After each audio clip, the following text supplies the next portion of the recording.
Hi, good evening, ladies and gentlemen, and all viewers. Welcome to DEB Show, Development of Education and Business. I want to welcome you again after our first episode that finished in last month. Today we are going to talk about the global entrepreneurship and artificial intelligence. So as you know, every time that I bring two guests, so today also is as usual, I bring two important guests in this studio today for you all. Without delay, I want to introduce my right hand side, Dr. Jonathan, who is actually from Sri Lanka, and after 1 minute he will introduce himself just to welcome to the show. Thank you, Jonathan. And my left hand side we have a very famous professor, Professor Al-haj Mohammad, who is really well known to sustainability, and welcome Professor Al-haj to the show. So Dr. Jonathan, if you can just to introduce a little bit to the audience about your background, where are you from, and so on, please. Thank you. Thanks, Dr. Dabai. This is a great opportunity for me to meet your audience here. And I'm from Sri Lanka basically, and I'm the education entrepreneur in Sri Lanka, and I'm very thankful for you to introduce me in this particular forum. I'm going to talk about entrepreneurship and AI, how we are going to move forward with the new technology involvement. So this is the right time, I think, we can discuss about this nice forum.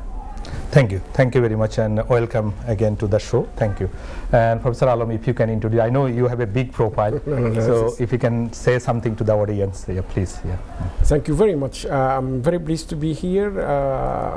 It's my pleasure to be with you, Dr. Daba, and I am Al-haj Ahmed.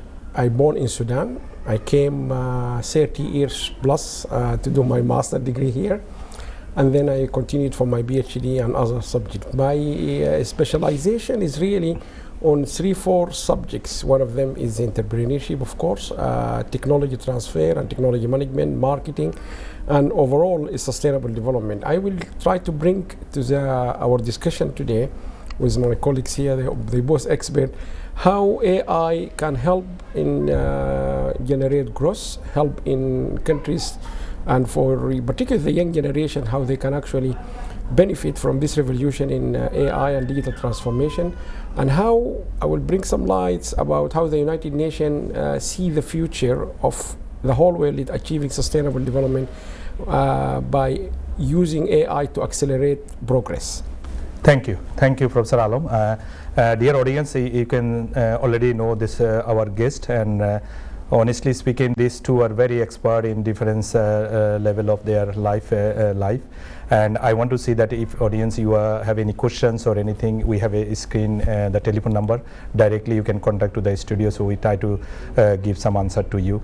However, if you don't have a question also, please watch this episode, because this is very interesting. You see my right hand side, my guest from Sri Lanka, how the Sri Lankan people are actually doing business and motivated themselves in the UK, and what is the consequences you can see from his explanation from Jonathan.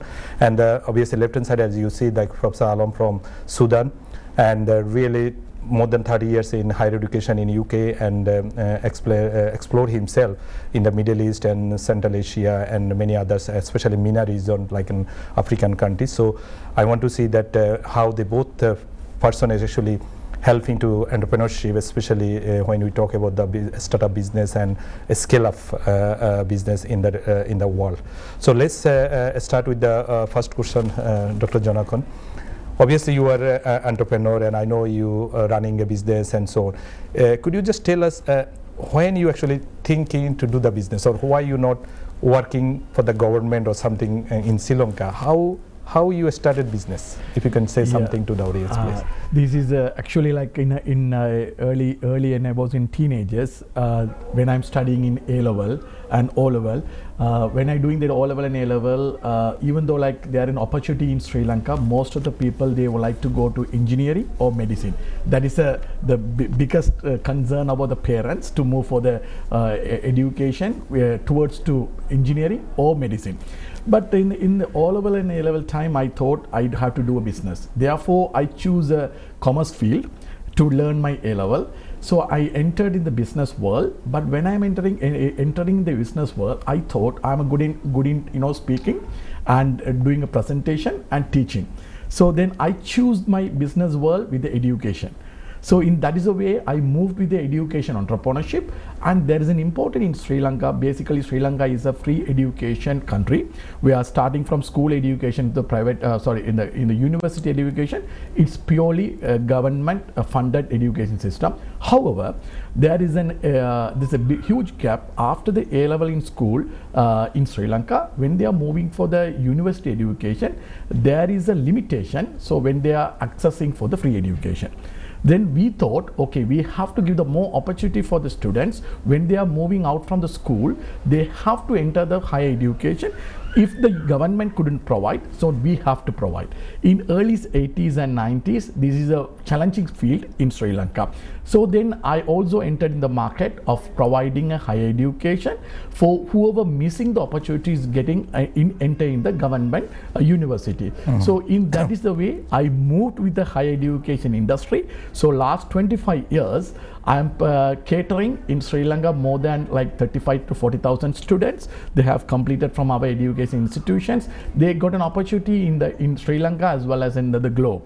So what we decided, so education will transforming the youth, so in their field. So what we decided in Sri Lanka, so we have to create an opportunity for the students who are coming out from the school, connecting with the international global market. So that is the way I entered in the education industry, and this 25 years is moving in Sri Lanka, Bangladesh and Pakistan, Dubai and different countries. We are offering international transform education.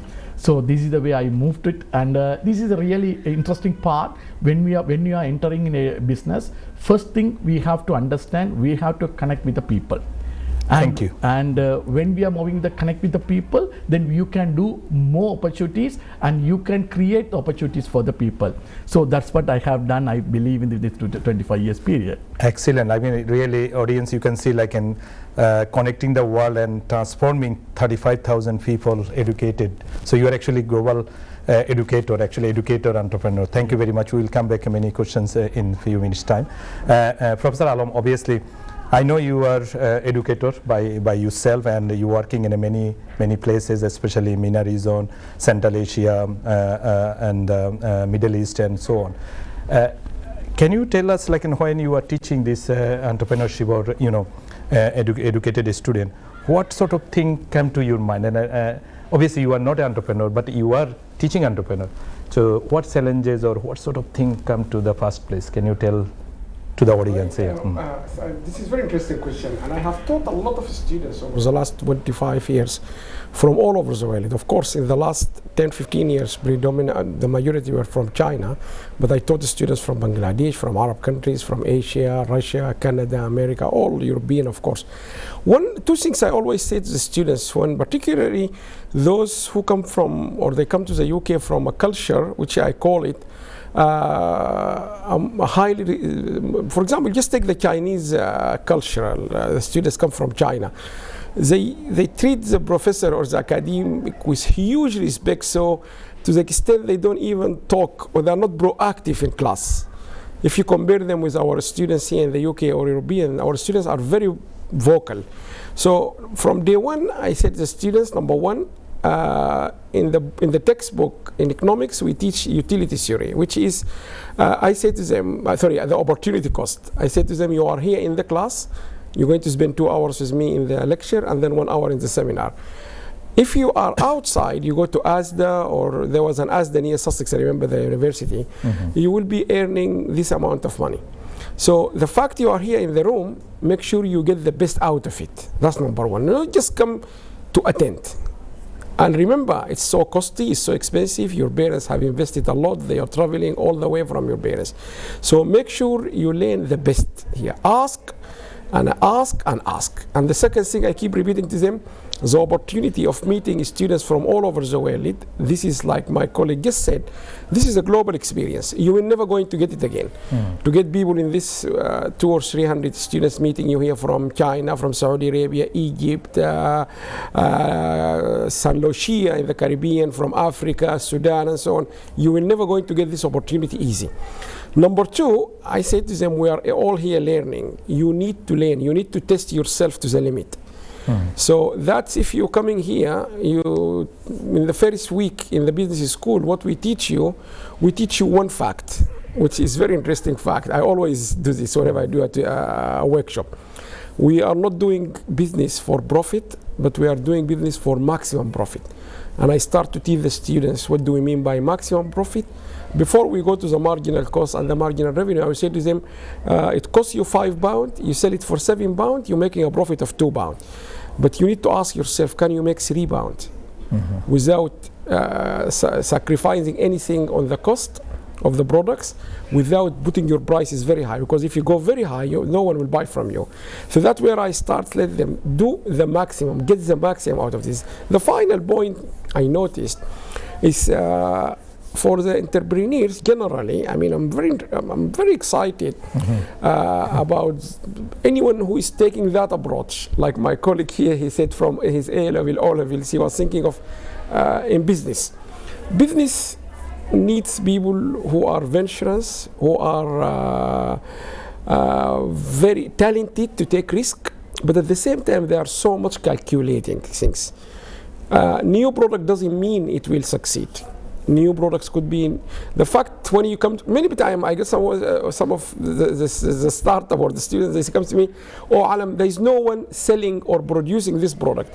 So the simple question I always ask them, how did you know there is a need for this product? The fact it is not there, no one is selling it, no one is providing it, doesn't mean other people they ignore it or they didn't know there is a market for this. That means maybe there is no market for it. And so that's how I'm always trying to challenge people, and I think entrepreneurs need to be challenged all the time. Thank you. And as you actually just mentioned the need and new product and sort of thing, so there is a lot of audience actually are young, who are actually viewing this program. Do you think that like in young people need to always think about needs and new product, or entrepreneur can be thinking anything? How they should think? I think that there is any theory or any model. Yes, one of the things I think this is a very good question relating to the young generations, like my daughters and those who are watching us now, particularly those from 16. Although now kids, if you have just listened to the government, the UK government regulation about social media and so on, they're talking about 5. Because now from 2 years, kids are playing with mobile phone. So you can see even the government is regulating for 5 years old, not just 15, 16, but let's say 16 to 21, 22. I think number one, they have fantastic opportunity. I didn't have, maybe Professor Daba is younger than me, maybe he did something, but we didn't have that opportunity. Is what I call it relatability. Those young generations are very much have a relatability to this digital transformation, to the mobile phone, to the artificial intelligence, to all these things which challenge their mind, games. If you take your son or daughter mobile phone, if you watch any game he or she was playing, you may not even understand what this game is about. That's true. So you are so relating to this revolution. That's the advantage you have. Number two, my advice is to try to challenge yourself even higher than us. And Dr. Daba asked about whether thinking about new product or services. I think I always say, think of something does not exist, but you think if people can notice its existence, that means you can produce it, they will work very hard to acquire it, to buy it, or to enjoy it. Very good. That's number one. Number two, try to think of something. I always say this one, bedroom. I always have lots of workshop called ideas from the bedroom to the marketplace. Always think of the bedroom. What I mean by the bedroom, if you can make, say for example, starting salary here now, maybe 25, 30,000. If you can make that 25,000 from your bedroom, like I have seen many companies in Brighton before, from one bedroom to giant companies, that means you are in the right direction. If you can get that 25,000 without going outside your flat or your house, you are definitely on the right track. Try to maximize the benefit of what I call it, not the digital transformation, the internet. I always refer to the internet. If you go to Bangladesh, to India, the Indians are dominating really the publishing arena now worldwide. Any publishing, 99% of the publishing business is run in India. And I have been working with Indians for many, many years. Small place like this, you will find 20 people sitting just doing e-publishing and so on, because the whole world is depending on them. Oxford, Cambridge, Imperial, all of them. Wiley, John Wiley, InterScience, Emerald, all of them are doing the publishing in India. Big business. So try to think of how can I make money while I'm sitting here in this small room. A small village in Bangladesh, in India, in Sri Lanka. That's where you should think about it. All you need is an internet and the talent and the knowledge to use that internet to reach Alam in the UK, convince him to give you the job, and then you get your money. Thank you. Thank you, Prof. I think audience, you can see actually what Professor Alam actually talking about the bedroom, especially entrepreneurship start from bedroom. So make sure that you have a clean bedroom, that where you can actually think about your strategy for opening business. Dr. Janakar, I mean, obviously, you can see the, as a professor, he was talking about the, like, and maximize the profit and all sort of thing. Now we are talking about the globalization, and especially the in these circumstances we have artificial intelligence. Yes. Obviously last 4 or 5 years. From your childhood now, you saw many changes in Sri Lanka. If you compare with the UK, do you think Sri Lankan young generation have a more opportunity than UK, or UK have a more opportunity? How you recognize the opportunity? Yes, if you can see the technology revolution and the evolvement, so now it is accessible globally. So you cannot say it is more towards to Sri Lanka, more towards to UK, more towards to India. No, so it is very accessible. The important factor is after AI comes. So earlier it's called digital rich. The people call digitally rich. So when you say digital rich, what is the opportunity? You can access the digital world. Now, if you can look at the before the AI, now you can see that there are two dimensions, before the AI and after the AI. When you say before the AI, only 30 to 35% digital rich around the world. Now, when the AI comes, its accessibility is more. Now, digital rich is moving to 50 to 57% now. So this is the important factor we have to look into that. So rather than we talking about that opportunity, here is the important is accessible. But what's the difference between the Sri Lanka and the UK? This is the quality of data. Because data is, because the developed countries, they can access more data because they have a data centers and that they have a supercomputer and power and internet facilities. So these are the major concerns, difference between the developed country and developing country. So in that case, Sri Lanka also accessible, definitely. That is starting, as the professor mentioned. Now this is a relatable. So our kids are, even the students in Sri Lanka, starting from year 3, year 4, even they can access. The same like in UK. But however, the quality of the data, how much they are receiving, it is differs. So that is the first thing. Second one is the regulatory concept, the law. So how the law it is implemented in Sri Lanka and the UK. So UK is more specific, and the meantime they are like always keep on updating. But in Sri Lanka like country, they are in the testing version. So the regulatory concept also, it's two different. So however, the technology AI comes, now accessibility is more, which is equally same. But only concern, first is the infrastructure facilities, second the regulatory facilities. That only I can see the difference. Excellent. So actually, you just I think touch the point, regulatory and accessibility. Absolutely, I think audience, you understand, like, an opportunities never come to your door. You have to understand how you access the market, what is the opportunity you can see to reach this accessibility. This is absolutely fine. Now when you're talking about the, like, in especially regulatory body, Professor Alam, I know you are actually policy maker. You written a lot of books about the sustainability. Do you think this artificial intelligence under the regulatory body need to be observed at the moment? What is the situation? I mean, AI is actually, everybody thought about the AI and thinking, worried, making challenge and all sort of thing.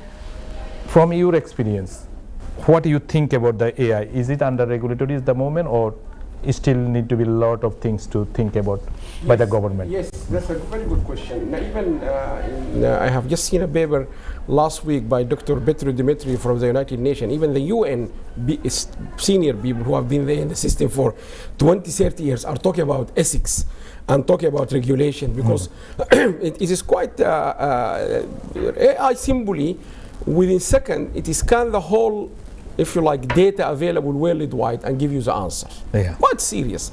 AI, our Prime Minister here want to use or put 70 billion at the start of his term for AI to be utilized effectively in health and education. In health, what are we utilizing AI for?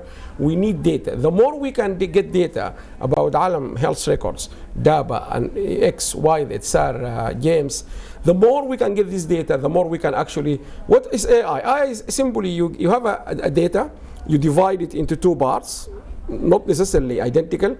You use this one to train this one. That's how is it exactly. So you use the data to train the application or the software or the platform to try to then give you the answer. Just look at Oxford Street. You go to this Amazon shop. In order to let the system understand this is a banana and then they will charge you, you have to give the system thousands of pictures of a banana from the Caribbean, from St. Lucia, from Africa, from Kenya, so the camera will understand as much possible pictures. So that means you need big data, you need a lot of data, and because you're going to play with big data, it's quite serious. It needs regulation, it needs serious regulation. And here there's two things. Number one, in Europe, for example, we have serious regulation to deal with keeping data and so on. But when you cross the border out of Europe or the UK, you will be faced by another continent. You go to China, to India, to Asia, Africa. There's a lot of data there, so the regulations are not necessarily the same. And one last thing, if you try to regulate it heavily, that might have an impact on the whole idea of creativity, innovation, and talent. You want people in Sri Lanka, in India, in every place, in St. Lucia, in Nigeria. Just take Nigeria. Nigeria, I think the second country in the world after India in terms of producing their economy relying on movies, skits and working. So that's what we need to look at it. It's quite huge, I agree, it's a global, but it needs regulation. But again, we need to play the ethics, that's what the UN is now targeting. You can't stop people, you can't regulate them heavily, but at the same time, you need to, all of us, we need to be very cautious, we need to be very ethical in our dealing with these huge data sets. Thank you. Prof, I think as we are actually come to the about to break, and after break audience we will be talk about the globalization, especially the global entrepreneurship and artificial intelligence. As you can see, like both my experts are today actually talking about the entrepreneurship and the artificial intelligence. So we want to see that how this artificial intelligence actually impact. I'm Dr. DEB Choudhury. Now we are talking about global entrepreneurship and artificial intelligence. Those people are just joined to the this program. I want to introduce my both guests. In my right side, I have a Dr. Jonathan, who is entrepreneur from Sri Lanka.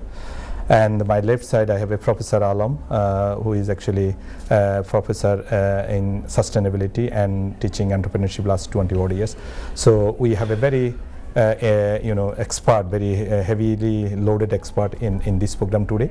So audience, if you have any questions or anything, please to call us. We will try to give you answer. Especially I want to see like how artificial intelligence is actually involving and affecting to our young generation and the entrepreneurship, especially when you are thinking to open a business or you have a business and you are not uplifting or you are thinking to give up. So watch this episode, and I hope that you can learn a lot of things. So thank you. And Professor Alam, we actually left over before our break, we talked about the regulatory situation, and I'm sure the many countries in the world obviously having a lot of issues, especially artificial intelligence, especially when we are talking the education, ChatGPT and sort of things. So students are not actually, concentrate their education. They are always trying to bypass. Now, from your 35, 30, 40 years of experience of teaching from Sudan to UK, This is a big journey. Can I actually ask you that how you see this opportunity where to measurement of entrepreneurship? Does the people can see then, oh, if I study in Cambridge or Oxford, I could be a good entrepreneur, or anywhere they can learn, or without education they can be entrepreneur? Interesting question. You can study, you can learn anywhere. You don't need to go to Oxford or Cambridge or these big five. And I remember I was writing a reference for one of the British colleagues. She was working with me in United Arab Emirates at 2010. And one day she said, I have a private question, and I asked, what is it? She said to me, Alam, I want to go to do an MBA at London Business School. It cost me £55,000, blah, blah, blah. And I said, that was a huge money at that time. And I said, why you want to do it? That's the question. She said to me, Alam, she was very focused, and she ended up achieving what she wants. She said to me, Alam, I want to work with one of the big four, McKinsey, blah, blah. I said, fine. If that's your option, if that's your future destination, then yes, because these people, they recruit from London Business School, from Sussex, the accounting people, they come to Sussex and so on. They go to some universities. But generally, as an entrepreneur, you don't need to go that far. That's number one. And these universities are very expensive because of the brand. The same like Nike shoes and so on, you buy them very expensive. They are shoes at the end of the day, but they have the brand. Number three, they don't give you anything more than what you get anywhere else in the whole world. Very true. Excellent. Top entrepreneurs I have met in my entire life, predominantly from all over the world. Asian continent generally, they have a lot of smart entrepreneurs from Sri Lanka, from Bangladesh, from India, and so on. I'll give you just one example from Qatar, the country now we know in the Middle East. 10 years ago, a young chap, I think 21 years old, he came with an idea. He realized that because in mobile phone we do hold lots of private pictures. Mobile phone is all pictures, particularly in that culture, in that setting, in the Middle East and in the Gulf. A woman will never let you see her mobile phone, even to her husband or her daughter or son or so on. So what he found, the opportunity, he just came to his mind. He didn't learn that at the university where he studied in Qatar, is when they have a problem with their mobile phone, they don't want anyone to touch it. And at the same time, they want it to be repaired. So he came with an idea. If you have a mobile phone, he will come to you in your house and he will sit like this. You have the coffee like this, exactly the coffee of Dr. Daba, and the technician will open the mobile phone in front of you. So you will feel very secure. You can see that the technician did not actually look at your picture. You can see he did not steal anything, he took anything from your mobile phone. So that idea, he started, then it went viral, and he managed to make a lot of money out of that. And then he will have his van and so on. So what I'm trying to say, these brilliant ideas, they come from people's minds. Some are talented, we all different. There is always, I believe in this. It could be a talented guy now in Sri Lanka, it could be in Nigeria, in America, someone very smart, he came with an idea and he managed to discipline himself. When I say discipline himself, he will not just say, oh, Alam, I have a brilliant idea. You sit down with him. I said, what is the idea? He said to me, this is the idea. I said, but this is not going to, no one is going to be interested to buy it. And the famous classic case study we teach in business school is Nestle coffee. They came with an idea to have the coffee in a can so that I will buy it. There is a difference between the coffee here and the coffee in a can. I cannot take a coffee in a can to the train. Coffee needs an environment. True. Starbucks, Costa, they don't sell you coffee. They sell you the environment. So if I'm meeting Dr. Daba tomorrow, next week in central London, I will say, we will look for a place where we can sit down, relax like this. We don't need a coffee in a can. That's why it didn't work.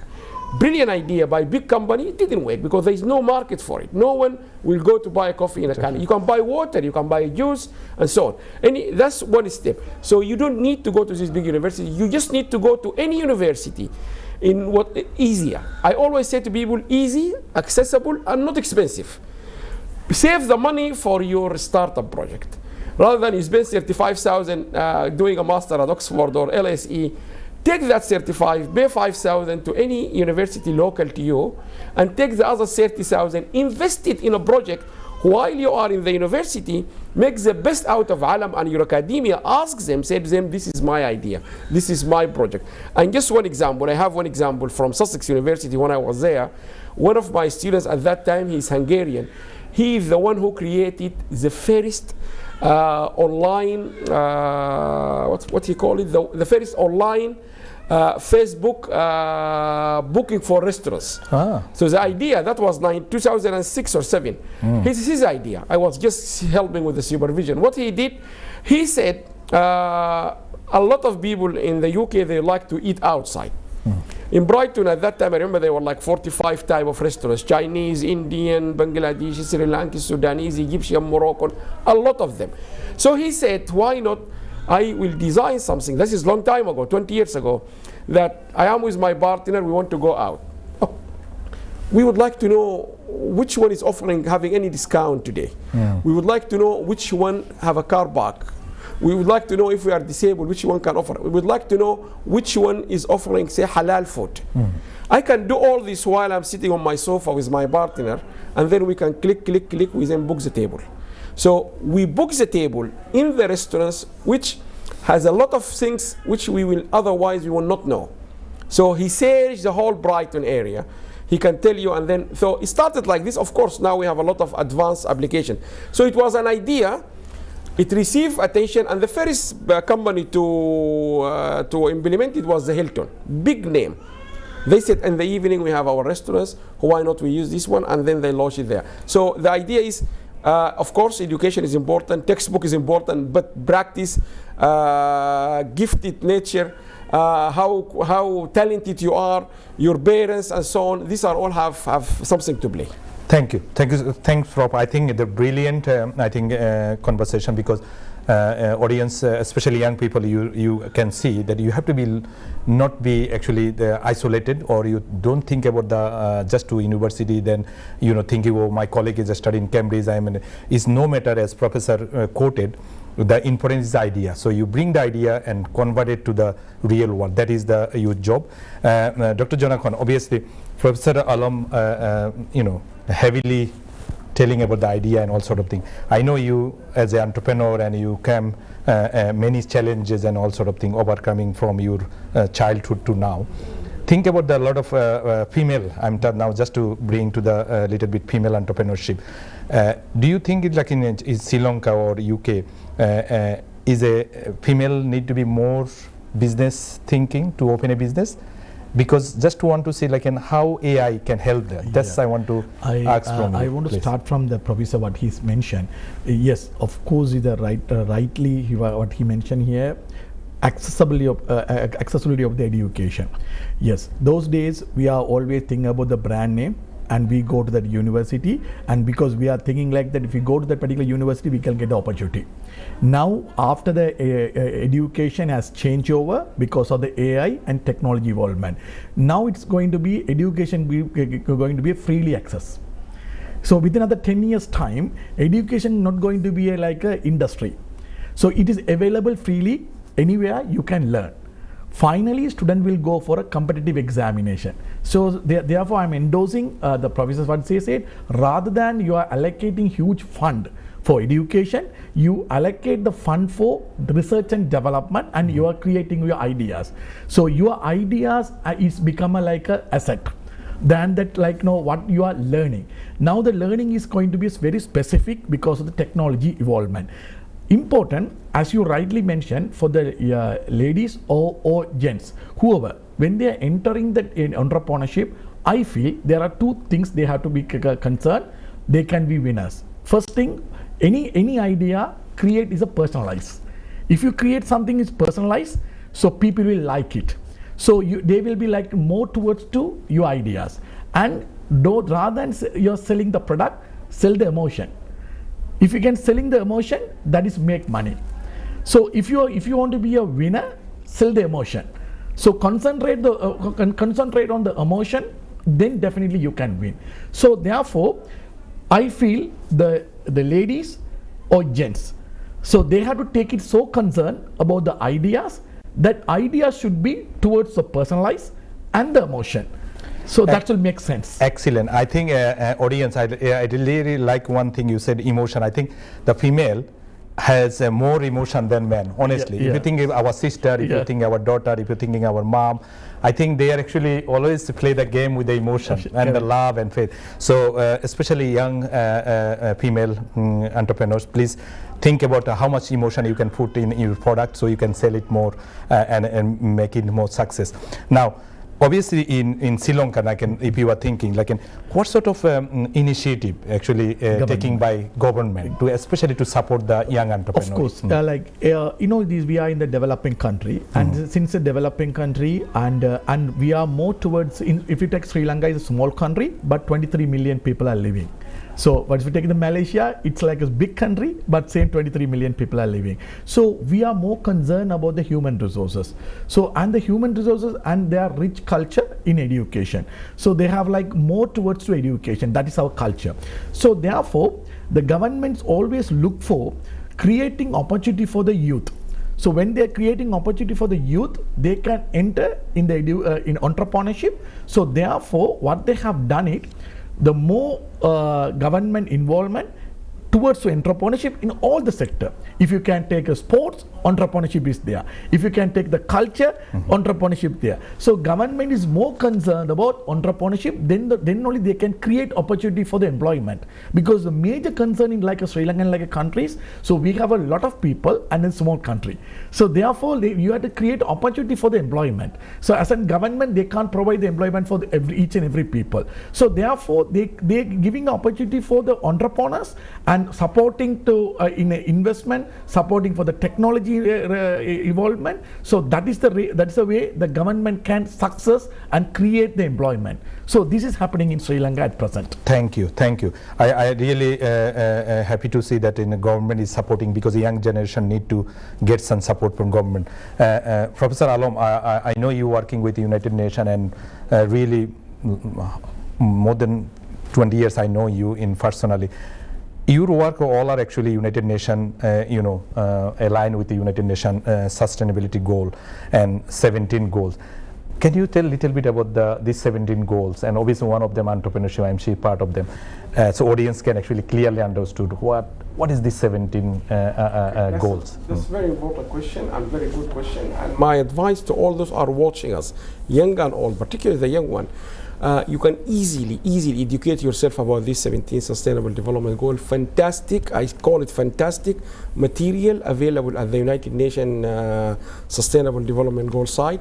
Each goal by goal, what is it, objective, the aim of the goal, how do we measure it, videos, stories, case studies. I really think you should all educate yourself. Why?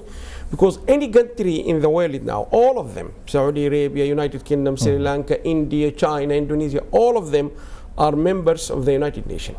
And the United Nations requested all these countries worldwide to submit something called voluntary national review. So Sri Lanka, the government, they have to submit saying our progress in these 17s and what are the challenges we faced and what are the lessons we learned so far and what are we planning in the future. So they are embedded in government policy. So you are the young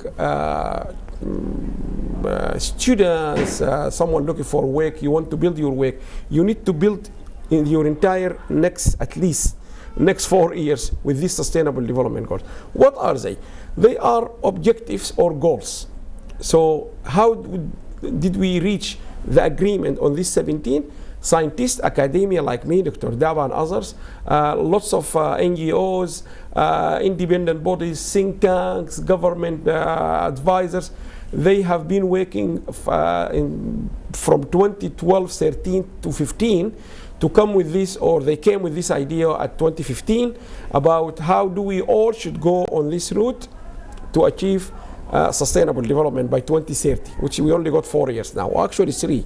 And the agreement was, what are these 17? They talk about poverty, we have to eradicate poverty, hunger, water and sanitation, gender issues, women, like the discussion we had before, education, health and well-being. If you look at them, when you read them, all of them, they do relate to you. They relate to everyone. Climate change, life underwater, a lot of things, technology and innovation, What else? Consumer and consumption. Let me just take this consumption and consumer behavior. For many years, we argued in order to get rid of people of this big problem, which is infecting the UK and others, which is plastic bag. Now, yesterday I was in one of the shops in Oxford Street. They said they selling the bag for 120. They started from 5B, 10B, 15, 20, 25, 30, 40, and it's now £1.20. Just to buy a plastic bag to carry on. You have no other option. The point is, we've been arguing this for a long time. This is the beauty of these goals. That's why I want you to learn and study about yourself. You can get rid of this entire problem without money by educating the young generations like you, not to throw them in the street. By educating people and encourage them and motivate them to recycle their own bags. Every house I have visited, every house, they will find a lot of plastic bag inside the kitchen because they just bought them tomorrow, yesterday, the girl, the daughters, the fathers, and they throw them. I said to them, why do you throw them? Not because by saving money, but just make sure you keep them somewhere in the house. Next time you're going, even going to pray, you can have one in your pocket and then you use it. So this is all about education, really. Thank you. Thank you. I think, yeah, excellent. I like the actually idea, because sustainability goal, I know you're working long time. So audience, you can see, actually there is some shop, they said if you bring your cup, there is a, yes, or bag, there is a 20 fee or 50 fee less. So audience, did you see that is actually something they call sustainability, and this is one of the goal the United Nations is trying to apply, and then you don't need to lose a lot of money. We are very near to the ending to the program, so please, Janakhan, you know that's obviously as we is talking about this AI, and we are talking entrepreneurship. You are a real entrepreneur, feeding every day a lot of people. In terms of your understanding, like, do you think AI is actually creating job or displacing the opportunity? Yes, it's happening both, I can say. So one side is a displacing, of course, because that is actually happening, because that is it is a actually the paradox change, shifting is happening. So therefore it has to happen. In the other way around, it is creating a new job. So I will simply say, when you say AI is a tool, so first of all, you have to believe there's a tool. So it's not as like a system, it's a tool. So since it's a tool, you have to know how to use it. Now the new way of skill you have to have, that's called editing skill. So I can say editing skill means there are a lot of things that are available, but you have to use which is appropriate and how you can get the outcome at the time. So that's called editing skill. So you can have a radio, you now say we are recording now. So many cameras are happening. So finally there is an outcome is coming through the editing. So the editing skill is important for the new generation now. So therefore now the new jobs going to create, and technology is evolving.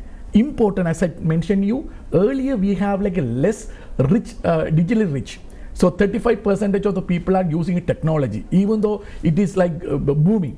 However, after AI come, now like it is moving to 57%. According to my knowledge, it is going to be 65 to 70% of the people going to access the technology. When they access the technology, definitely this is going to be a different changes, new jobs going to create, and they can get benefit out of that.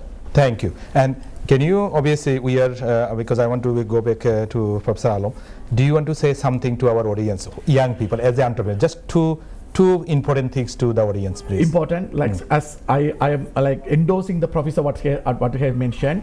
So you have to be ready to relate it. So everything you have to relating to yourself, and adaptive. So adaptive learning environment, you have to know, like, so if you have a both, you have to ready to related things and you have to be adaptive. So then you can ready to change, accept the change, and you have to be more tolerance, and you have to be ready to accept things, then you can achieve a lot of things. So be ready to adaptive learning, be ready to related things. Thank you so much. Professor Alam, very last question. Obviously, two things. One is you are a professor, and I think many students want to probably do the PhD. Audience, you can have his number and you can talk to Professor Alam if you want to do PhD. And really, he is a reachable and very friendly professor in the UK. From your experience, and obviously you from Sudan and you have a lot of experience in very globally. Could you give some advice to our student or the audience who are actually young people watching this episode? What sort of thing they should care about entrepreneurship and artificial intelligence? Do they need to be so much worried, or do they can leave it as it is? Thank you. I think my advice is that the whole world now, I can tell you, is going this way. Try not to go against that movement. The whole world, United Nations, governments, everyone is talking about how to maximize the benefit of artificial intelligence. So try to understand, you need to go with this movement. That means you need to understand what is artificial intelligence, what advantage it does for government, for startup, for entrepreneurship. It can help you to progress quickly in your, with your new ideas. It can minimize the barriers to entry and so on and so forth. That's number one. Number two, at least try to go to the YouTube channels, and there's a lot of lectures there free of charge. Number two, in my advice, try to learn one of these coding programs like Python and so on. Number three, you need to think globally and act locally. If you are a Sri Lankan, you are Bangladeshi, remember, companies in the UK, they go all the way to Sri Lanka and Bangladesh because of the cheap labor and so on. Make sure you get out of that. You are a local, you understand better than others. Thank you, Prof. Audience, sorry, we are very last minute, and I hope that you enjoyed the episode. There is a lot of interesting conversation we did. Thanks to all of you, and especially thanks to NTV, and I hope that I will see